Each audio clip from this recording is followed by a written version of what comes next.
Hi, this is Ann Hacken from Green Sisterhood, and Karen will be on shortly. But in the meantime, we're going to go ahead and start with Eric Novak of EnviroDad. Just to give you a little backdrop on Eric. Eric is an environmental journalist who covers green cars, on top of which he's also the CEO of Modern Media Perspective, which is the business of telling stories. So what we're going to talk about today is about if you wanted to buy a green car, where do you start? I mean, there's such a wide variety out there from, different energy efficient cars. So, Eric, I know I didn't want to start so broad, but I want to get into it on, Sure. okay, I'm this buyer, I have all this information, where do I start? I'm going to put you up on the screen now. Well, thanks. Happy to be with you in the Green Sisterhood, and it is a big question. It's a large question, and it's a question that is probably not too dissimilar than the questions you would ask yourself if you were buying any car, to be honest.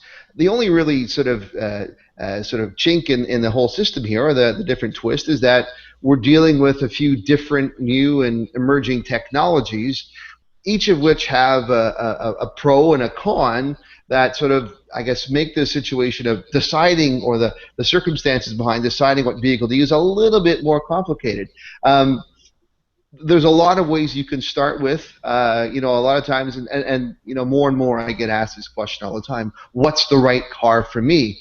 And I mean, there is no one right car for everybody. I mean, if there was one right car for everybody would just be driving one car.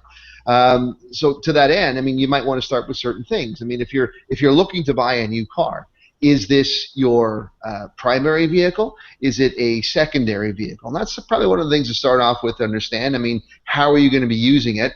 Another thing that's really important to think about is what type of driving will you be doing with this car? And by that I mean, are you someone who would be using this car for more of a city sort of commuting back and forth to work? Is this a car that you would be using more for highway driving? There's a greater percentage of highway driving because that's going to factor into your choice.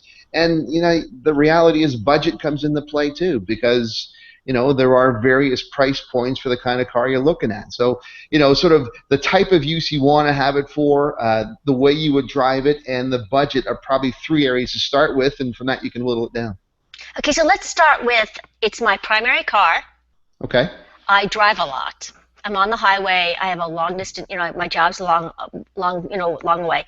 I'm kind of a medium budget, or give me kind of ranges on the budget. So let's start with the one who drives the most, the primary car I drive the most.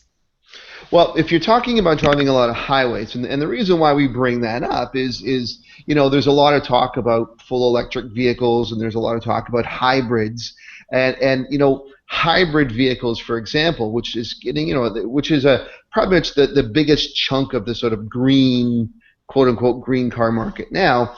There are certain disadvantages and advantages to hybrids. More often than not, a hybrid vehicle will get better fuel economy through stop-and-go city driving than it would on highway alone. So if you're predominantly a highway driver, you might not get the same realization of fuel savings if you were doing mostly highway driving as opposed to doing a stop-and-go city. The reason for that is hybrids rely on a combination of your regular engine versus a battery which provides electric charge and is also regenerated. It's recharged through the braking and certain other situations. So in the stop and go, you're more likely to rely upon the electric only, therefore you're not using gas. Whereas if you're driving on the highway, there just isn't enough power in the battery of a hybrid to fuel you for long, prolonged periods. More and more hybrids now, you can drive on the highway in electric mode only, but again, there's pros and cons to that. If you do a lot of highway driving, you got to consider regular standard combustion engines, but perhaps there are other ways. There's alternative fuels and alternative technologies. I know in the United States, diesel is something that's almost invisible, but it's coming back again. And the knock on diesel fuel in the past was always that it's dirty, a lot of sulfur, and a lot of it's smelly, it's dirty. But over in Europe, they've done a lot of work with diesel engines. In fact, it's the diesel technology nowadays. The engines are the exhaust coming out are so clean, you could literally put a cheesecloth right in front of the tailpipe, move it away after a minute, and it comes out completely clean. The benefit of diesel, for example, is you save about 30%, or you add about 30% fuel efficiency on average. So if you're driving, say, a standard sort of mid-size SUV, something like a Volkswagen Tiguan or Touareg in a TDI version, which is their turbo diesel fuel, you're going to save probably on about, or get about 20 to 30% more fuel than you would on average, and that's going to bring your overall carbon emissions down. That's just another option. There's a lot of diesel fuel cars that are coming out. I was at the Detroit Auto Show. I go every year, and I was at LA, and there was probably about 22 new diesel versions of cars coming out. Everything from the Mazda 6 diesel to the Jeep Cherokee diesel. So that's another thing. A sort of a third option, if you're mostly a highway driver, is Mazda has something called Sky Active. You might have heard them talking about this Sky Active technology. What is that? Well, you know what? It's not one technology. It's really a combination of improvements to existing technologies. The part that blows me away is if you think about a regular combustion engine, it's, the engines that we've been driving, the basic technology is well over 100 years old. I mean, Henry Ford's and way beyond that. Yet, in all this time, we still can't do better than the fact that every time in the engine, you put a drop of fuel in, a spark creates a fire, there's energy that's created, it moves the pistons. About 90% of that energy that is created there is lost. So on average, only about 10% of the energy your engine, the motor, and the spark creates moves the car forward. Well, Mazda said, can we do better than that? So can we improve things like, not getting too technical, the gear ratios when you switch between gears in a transmission? Can we make a vehicle lighter? Can we do other things? And so through a combination of technologies, they themselves have said, through this, what they call Sky Active, you're saving about 20 or 30% on your fuel savings, or you're getting an increase of about that amount. It's just a different way to skin the cat. A lot of companies are getting towards lighter weight as well. General Motors announced earlier this year that they're committing within the next 2 or 3 model years to make their entire fleet 15% lighter on average. Just by making it lighter without giving up structural integrity and safety, you're going to save about 10% of fuel. But I know this. The first thing that comes to mind when I hear lighter is you know how like when you're in a shopping center and someone bangs your door, and all of a sudden you have this huge dent because these things are now kind of more like made out of plastic. So are we going to give on that too?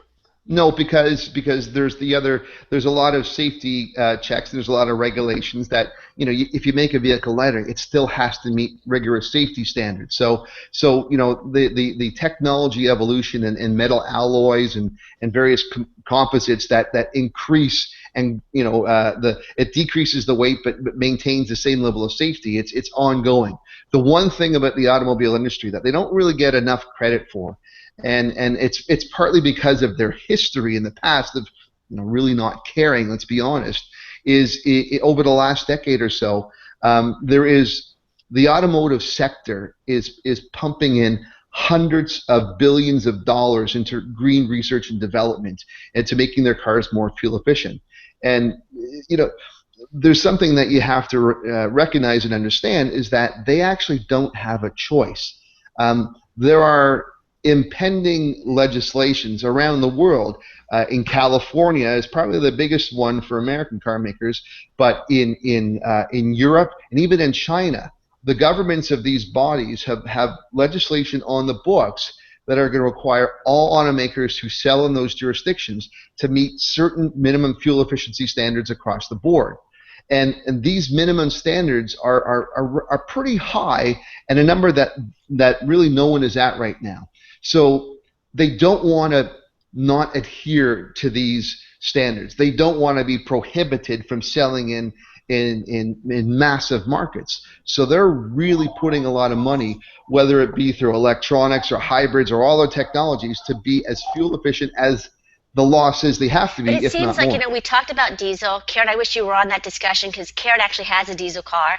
We talked about diesel, you talked about Sky, you talked about hybrid. So it's funny when you talk about diesel and Sky when they're not really doing anything but making the car more efficient. When you compare those three, in your opinion, do you think that they should be spending more money on taking what they have and making it better versus trying to take another technology and this hybrid technology and trying to make it work for longer amounts of time? I mean, what do you think? Or do you think they're all good? Well, yeah. That's a good question, and it's an ongoing debate. And there's a lot of folks in the automotive industry and beyond who say, look, why are we putting all this money into building electric cars or hybrid electrics or fuel cells when we've got a lot of improvement to go?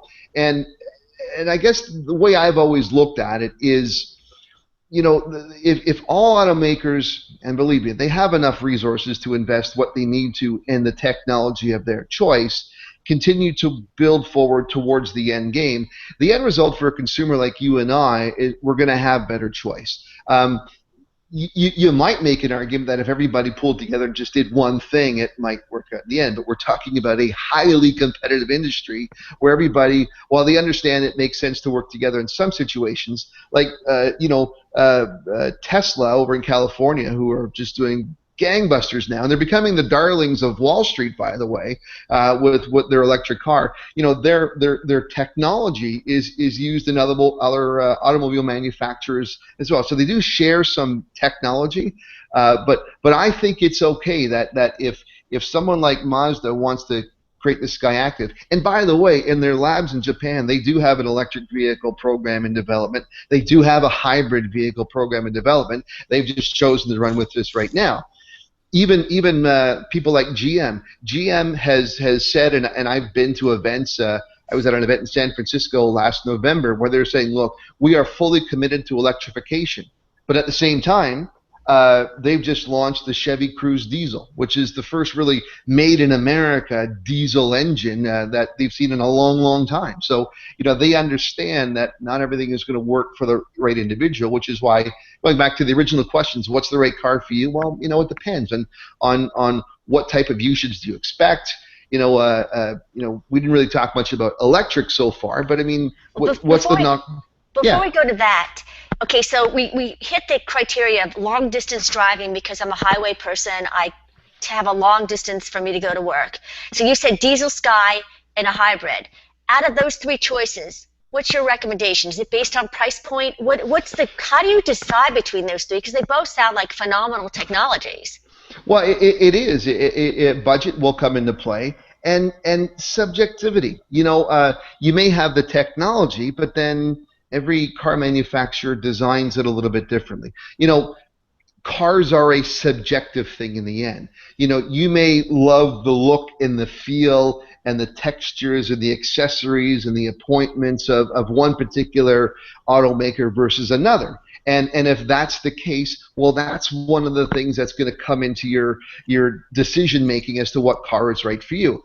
All the automakers are working on something. They're all probably the one that has probably shown the least amount of direct involvement right now is Chrysler, but then Chrysler owns Fiat, and Fiat's becoming a mainstream in North America. And you haven't seen real electrification or other things from Chrysler, but they are working on it, and maybe they're a bit late to the game, but still, everybody is working on something. So the future.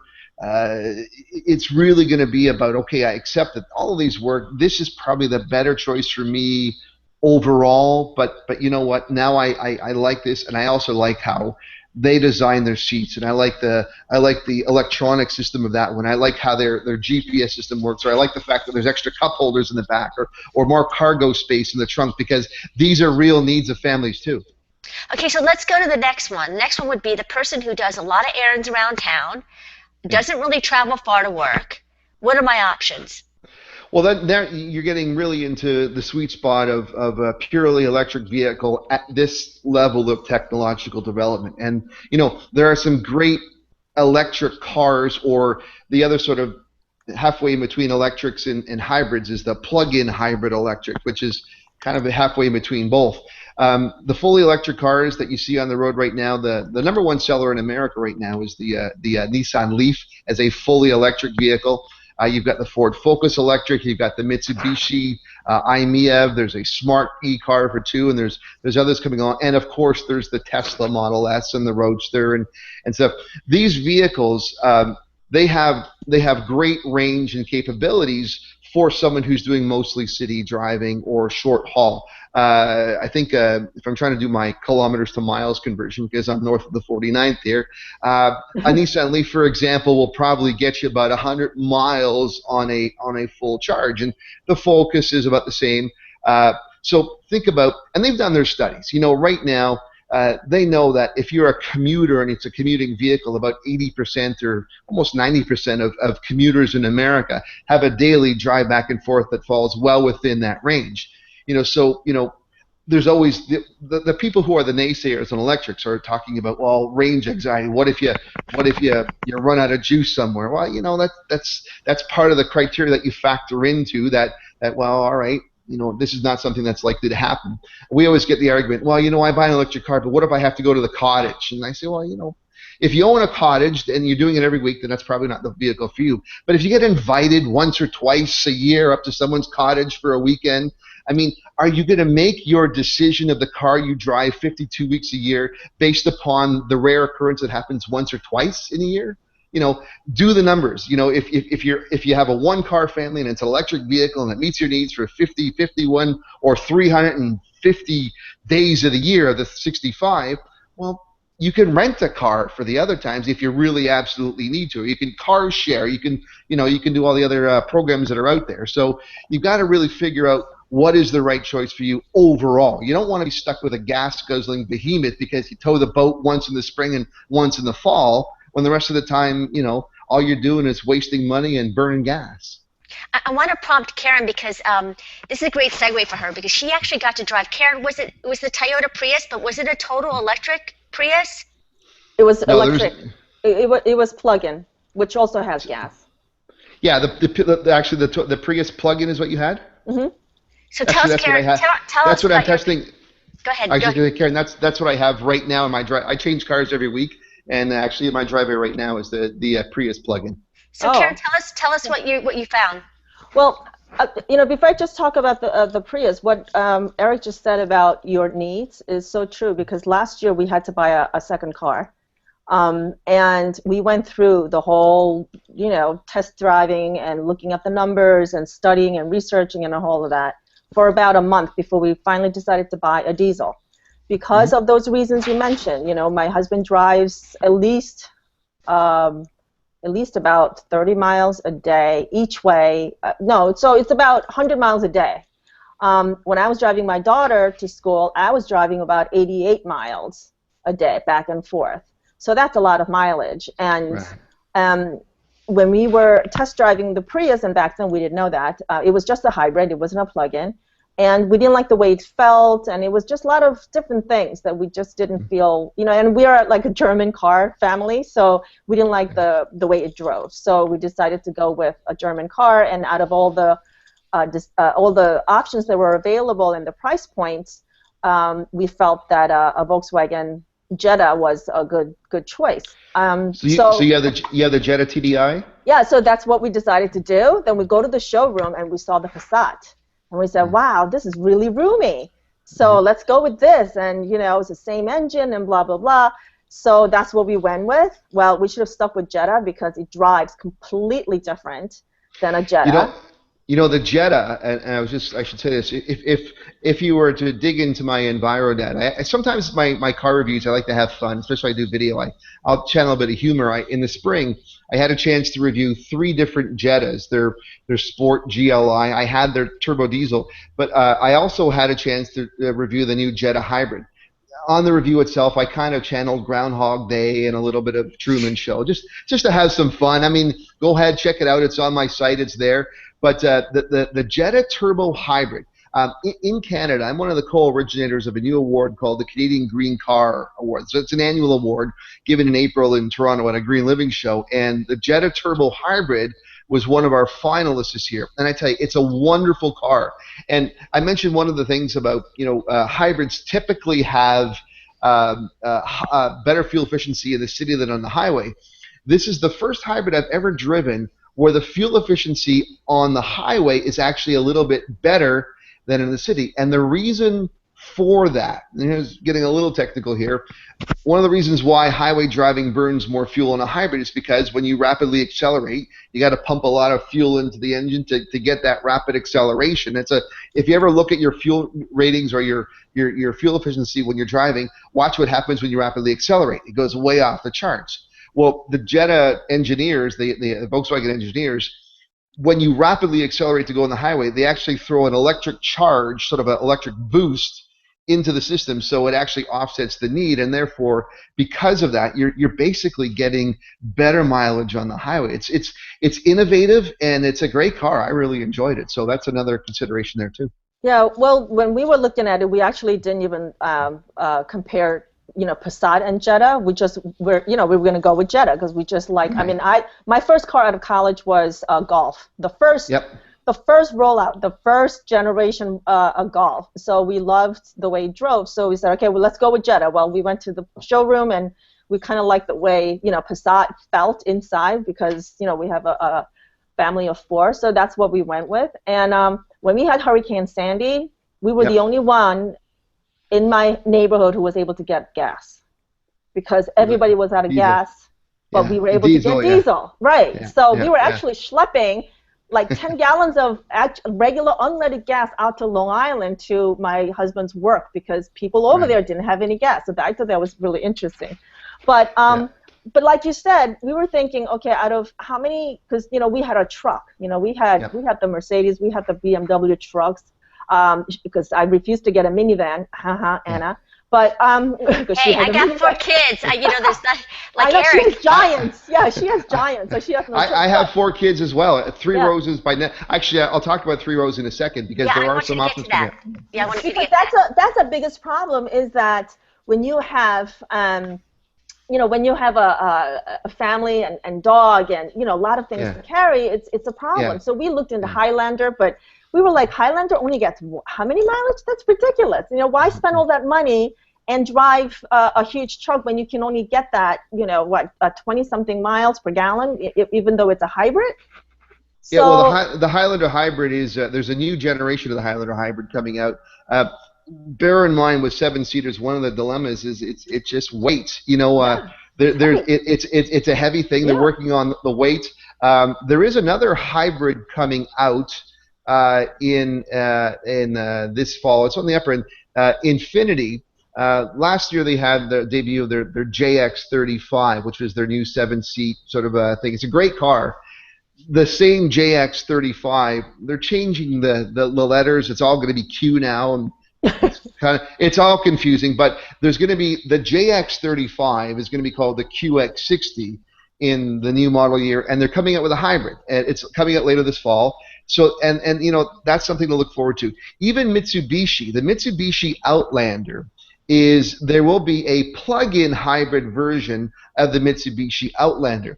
That's good for a family that needs space. It's not good for a family that needs a 3rd row though, because unfortunately that 7-seat Outlander becomes a 2-row Outlander when you throw the battery in. That's a disappointment for me, but there is things coming down the horizon. It's a very small pilot project, but even with Chrysler, the Town and Country, there is an electric pilot project that's going in. Very, very small. They're very early on in their testing, but it's the process.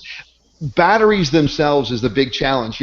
Most batteries nowadays use something that's lithium-ion, and we're just beginning to understand if there's chemists out there, and I'm not, really what the properties are. A lot of times car makers build the batteries bigger than they need to be right now because we don't know the true capacity.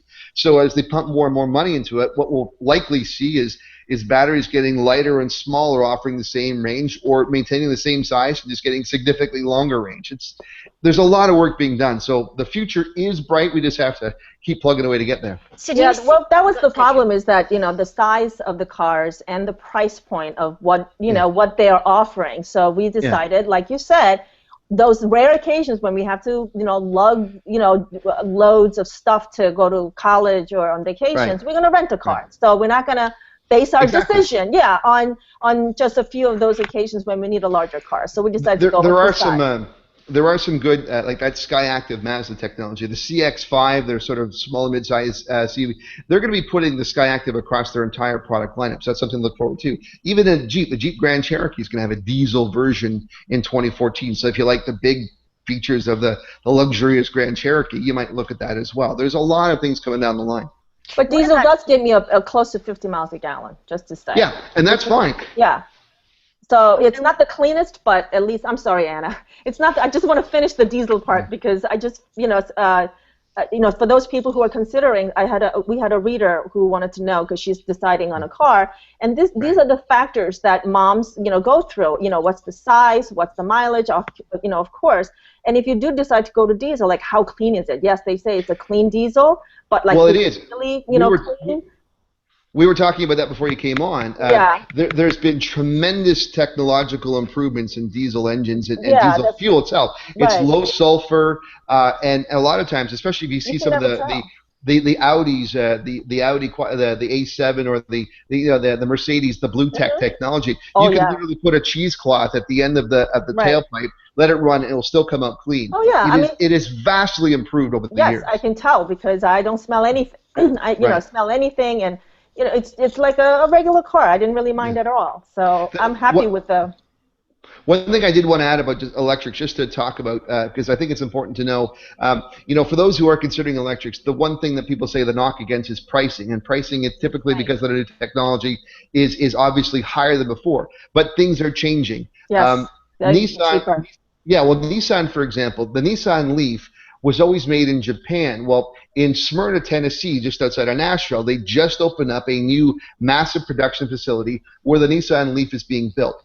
Because of the removal of currency fluctuations and other efficiencies, the 2014 Nissan Leaf, or the 2013 versus the 2012, is about a third cheaper. The other thing to keep in mind is your United States federal government, as well as many state governments, do offer various rebates and incentives in terms of the purchase price or ongoing. There was a website I found online. I'll have to send it to you later because I'm just popping on here, where it showed state by state what opportunities for rebates or incentives or opportunities for green pricing. And bear in mind too, if you're talking about the price of an electric vehicle, it may be more expensive initially to purchase, but it is way less expensive to operate. If you're in a state where they do smart grid operating, where you can use time of use, you can charge up overnight when fuels are less, you can save upwards of 50, 60, 70% on what it costs to quote-unquote fuel an electric car versus what you're paying at the pumps nowadays. And, mechanical issues, electric vehicles don't have oil changes, for example. There's a lot of if you're looking at a price point on something like that, you've got to look over the entire life of the car. You will, especially with rebates, you will always wind up coming out ahead. You just got to get past maybe the initial sticker shock because you're buying something that will save you long term. One of the questions that I had when you talk about batteries and you talk about, not just diesel, but, the environmental issues of the batteries are really worrying me because it's almost like the solar panels that last 20 years or 25 years. What happens to them at the end of their life? And have we really figured that out? And is it really environmentally friendly to be creating these batteries? And I'll go one further. We're charging on a electric grid right now that's based on coal. So these are all good questions, and I can answer all of them for you by all means because I get asked them a lot. With respect to batteries, right now most batteries that are produced, even in today's technology, we have the know-how to probably recycle about 80 to 90% of everything that's in that battery right now. Batteries that are built nowadays in electric cars, be it GM or Ford or Nissan or anybody else, they're typically guaranteed for at least 8 years. That's the warranty, minimum 8 years. Now, I got a chance to see something that was really exciting that was happening with GM right now. Their Chevy Volt batteries, or these big T-shaped batteries, they estimate the useful life of it. These are like 60 kilowatt batteries. And after a period of about 10 years, they feel it won't have the capacity to hold enough charge to power a car. It doesn't mean it still can't hold charge, but just not for a car. So what they're experimenting with right now is GM, through their Canadian Engineering Center in Oshawa, they developed a project with ABB, an international engineering firm. They take 5 Chevy Volt batteries, they stack them on top of each other, put them in a large metal housing, and what this now becomes is a backup generator for utilities. In California, down in the LA and San Francisco area, the utilities out there are using them, tying them into solar panels, and then they generate energy in the day, they store it at night, and then that's what they run at night. Or for in case of blackouts, these are stirring. And these batteries, they say, in this configuration, could probably last another 10 years. So we're now talking about probably 20 years of viability if you all stretch it out. And I'm sure in 20 years, if you can't figure out now how to recycle at 5 or 10%, you will in that period of time. It's worth noting that, by the way, in only 45 minutes, the sun sends enough energy at the Earth that if we captured all of it, we'd have enough energy to meet the demands of our planet for a year. So backing up and using power when we can't generate electronically, that's another key thing. As to the how you generate power on the grid, in some states and some provinces, there's a mix of coal and the dirty word coal. But even the Canadian example I can use is the province of Alberta, where Mr. Tar Sands, they get most of their energy from coal. But if you drove an electric vehicle, you'd probably still reduce your overall carbon footprint by about 25%. There are some provinces in Canada, like Quebec or Manitoba, that use almost all hydroelectric power. I reside in the province of Ontario, where we have nuclear, green, and there's a couple of coal plants that are only used during peak periods, but if I power overnight, it's like 99% reduction of carbon footprints. You have to do your own research. You have to know your market. You have to know all the factors before making the right choice. But even if it's coal, you'll still reduce your footprint overall by a certain percentage. Anna, I have a website actually that shows each state and what kind of cars are more efficient and what kind of carbon print you are producing in each state if you were to drive different model cars. So I'm going to put that up on the post. But it's really interesting you asked that question because I thought about that too because I'm driving. You know, when we went to the International Auto Show, my biggest question was, I'm sitting in this, this battery all day long if I'm driving it, what kind of EMF am I exposed to? Yep. So I got that answer by, I forget who said this, but they were saying that there are all kinds of barriers and they built into the system so that you are protected from the battery exposure. This is one question, one answer that I got. So I said, okay, so that's I guess acceptable. I mean, I guess they wouldn't, mass produce this and put it out on the market if people are dying off of, exposure. But some people are more sensitive to others. So you need to keep in mind, though, that there is no perfect solution. Answer. Right. There is no perfect answer. And there's the old urban myth out there that someone came online saying that, the carbon footprint of a Toyota Prius is bigger than that of a Hummer. It's been debunked many times. No. But I have numbers actually on that site that I was just talking about. It talks about the production of each model, like the Prius, Leaf, Volt, like what their CO2 print is from production of each component. Like what happens when you the actual base of the vehicle production to the batteries to the gas, the gas powered production, all of that. So it's still everything out there has benefits and repercussions. There's pros and cons to everything. The bottom line for me is I'm a diehard environmentalist, but I'm a pragmatic environmentalist. I know that we haven't solved everything today, but we're continuing to move in the right direction. The next generation, I mean, Tesla, going back to them, their Model S is a beautiful car. It's a wonderful piece of engineering. Consumer Reports gave it the highest rating they've ever given any car in its history, and they're only getting better. Elon Musk has said within the next 4 model years, their next gen Tesla electric vehicle will be a $30,000 car versus a $60,000 or $70,000 car. Everybody is moving in the right direction, and we should applaud progressive steps rather than nitpick about little things here and there that might not be as good as they could. Right. So let's do a lightning round.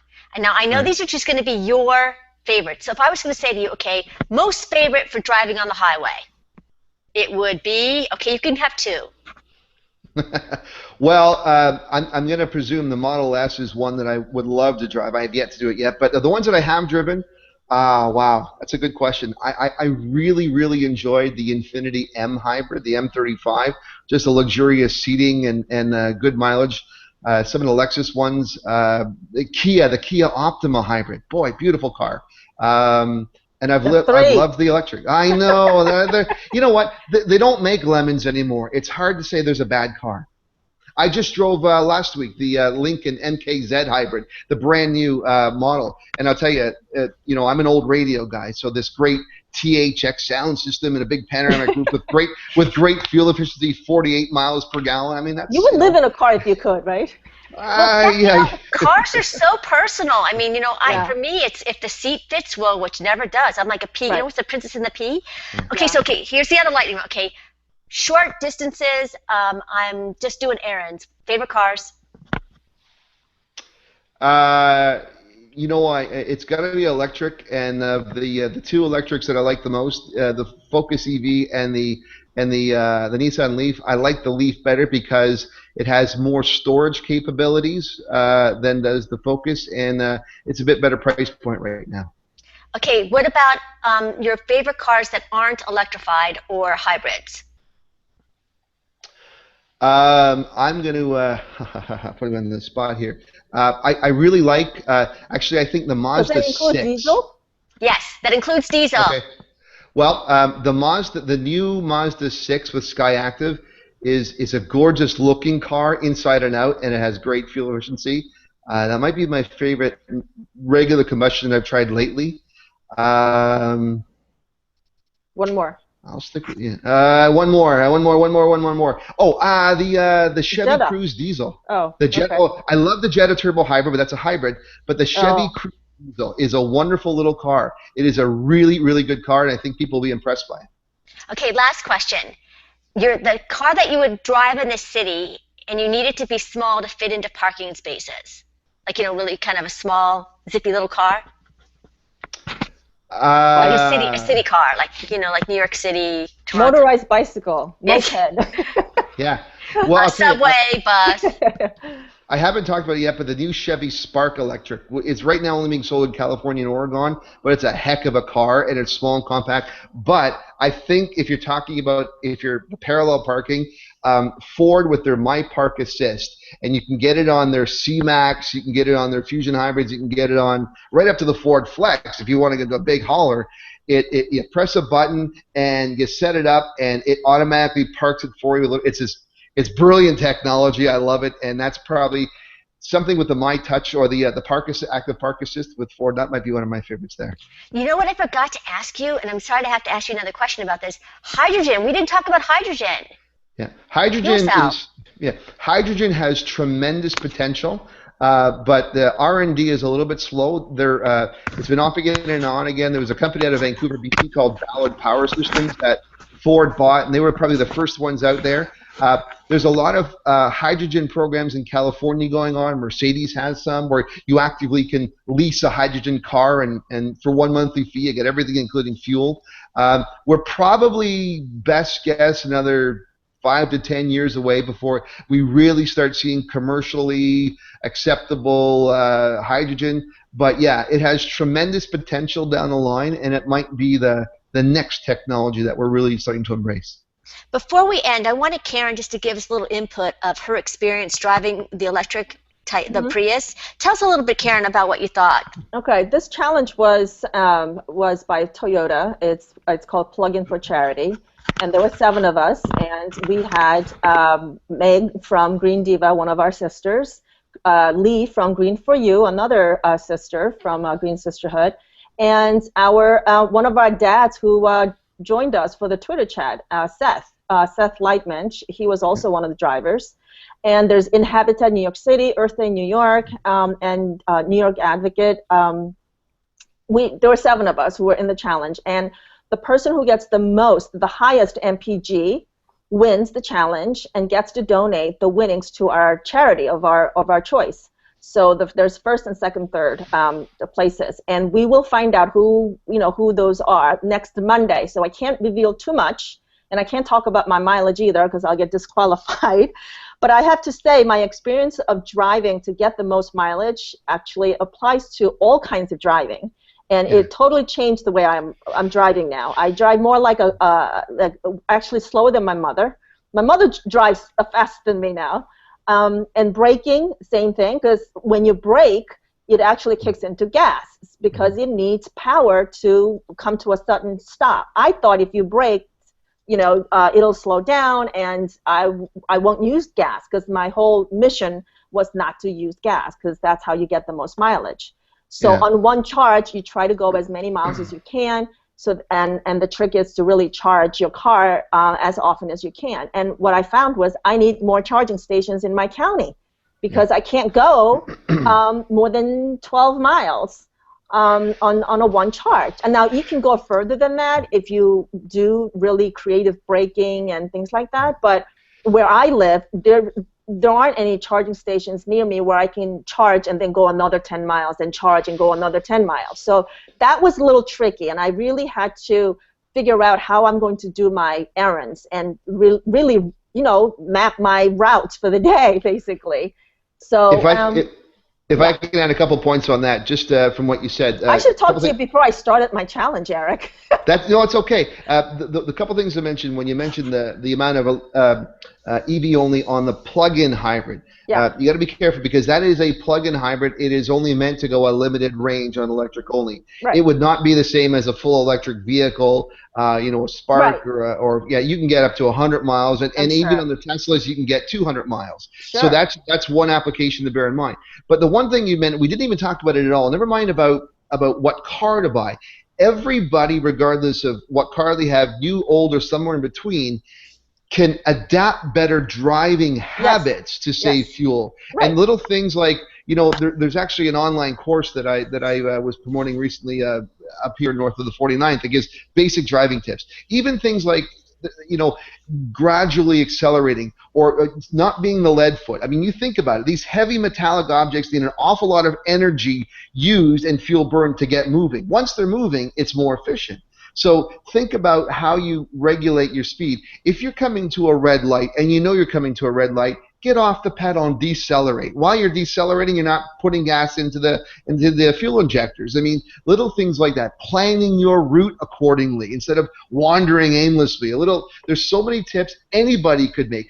Properly maintained cars. Yeah. You know what was interesting? When I drive my gas car, I map out my route so that I can get all my driving done while I'm out. Yeah. To get all the errands so that I'm not going in and out, stopping, parking, and all that. Well, with my plug-in, I had to actually get all my errands done while I was out, because I didn't want to lose the charge just coming home and then going back out again. So it was like a reverse, but you're right. You do have to map out your day and figure out where you want to go, and time. How long it takes to get there, because you're driving slower now. There's no. Everything that's a solution is really stuff we already know. We just have to apply our knowledge differently. Right. We're conditioned to do things a certain way, to be lead foots, to, I don't want the guy honking his horn behind me because I gradually accelerate and this guy's in a hurry. Well, you know what? There's a whole systematic shift that needs to be thought about where, we know enough to probably automatically reduce our fuel consumption by 10 or 25% just by giving better habits about how we drive, inflated tires properly, maintenance and oil changes, on and on it goes. We know enough to really already make a difference. We just have to want to care enough to do it. Well, driving a plug-in definitely made me realize what we need to do, even if you drive a gas car. So that was the moral of the whole experience, Anna. That's good. Eric, will you give us that link after the show so we can put that on the article about the better driving trips? Yeah, I will. I can find it to you, and I'll send it to you for sure. Okay, Great. well, Eric, it was a pleasure talking to you. Is the auto show in January that you're going to be going to? Because we'd love to bring... Yeah, I traveled a few. I'm always at, I typically go to the Detroit, the North American International Auto Show in Detroit. Yeah, I'm always there. Certainly, we can chat earlier and we can I'm there for media days in a bit. I usually try and get to the LA Auto Show as well in November. Of course, the big show in Toronto, if anyone's in a border city, the Canadian Auto Show, and there's odd ones here and there that I try and get to. But yeah, I'm around, so I'm sure we can connect somewhere. Yes, I figured maybe we'll have you back on in February, and you can give us a lowdown of what you're seeing at the shows and what you like, and yeah, I'd be happy to. And what the technology is, because I could have talked to you for another 20 minutes easily.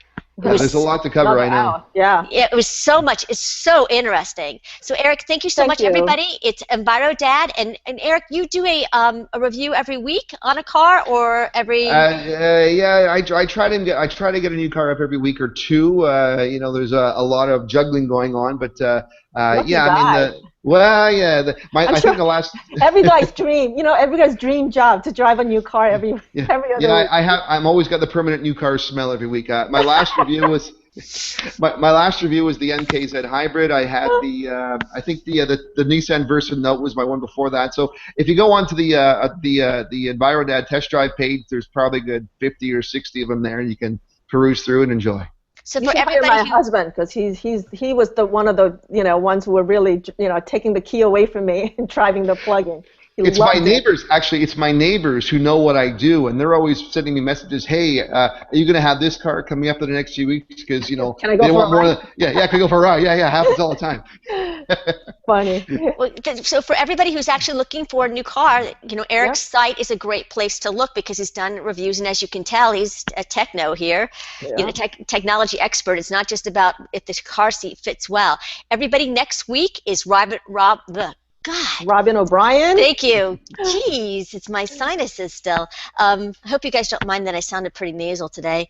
Robin O'Brien is coming up next week, Tuesday at 2 o'clock, our usual East Coast time. Everybody join us. She is going to be talking about allergies, and I actually have them right now from ragweed. So everybody, I hope to see you then. And always follow us on Twitter, Facebook, share the video, like the video, and catch the article on Green Sisterhood. Eric, thanks again for coming, and Karen, Thanks great very input. much. Yeah, thank you, Eric, and we'll put the links up on the post about his site as well as that driving tip. Yep. And all the reviews. Great, thank you so much for your info, Eric.